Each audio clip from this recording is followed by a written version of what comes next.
College में पढ़ा गए भेजलखिन, लेकिन बेटी मना कुमारी के जेल में भेज देलखिन। आ बेटी के हमरा जब तक नहीं देखे छी तब तक हमरा सैन्य अभिया जब हमें कई देखी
जेल में रख दिलखिन कि 12 वर्ष बीत गया। श्याम जी कहवे कि महारानी अपने से मिला चाहे जाके तो खबरिया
एक ये महल में जाकर बुला रहे थे कि उनका सब कुछ बातचीत कर रहे हैं। सही बात। जाके खबरिया मोहन के नाम को सुना। खबर सुना मोहना या पपी जबा।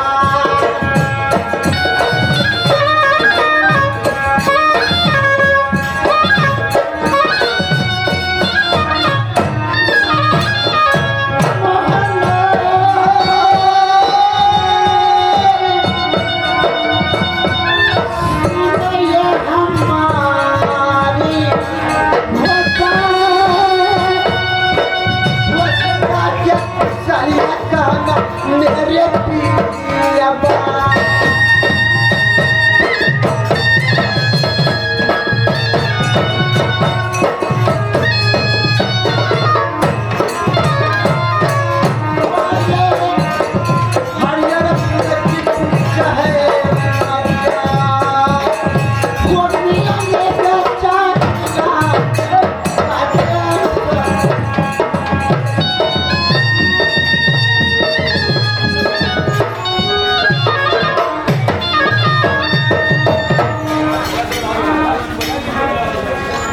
यहाँ से मेरे पिताजी 360 कोस मदनपुर कॉलेज का भेज दे रहा। अब हम मदनपुर कॉलेज जा रहा थी। प्यारी माना के अनेक की जाकर कोहरा में मिली। उनका जेल घर में बंद कर देना चले। वहाँ जाकर मुलाकात कर प्यारी माना कहले कि यारे गोविंद प्रसाद जी आहा वो ठोल पर घर पर रुका। हम वहाँ से समय पूर गए हैं। वहाँ से हम आहा के वो ठोल पोखर पर मिलब।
हम उठल पोखर बाजार में मुलाकात करबै हुनका और एकर बाद जाब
नहीं चलते केना चल जाते दुनिया में एक हम पिताजी को बेटी जल्दी जन्म ले लो हरियाणपुर में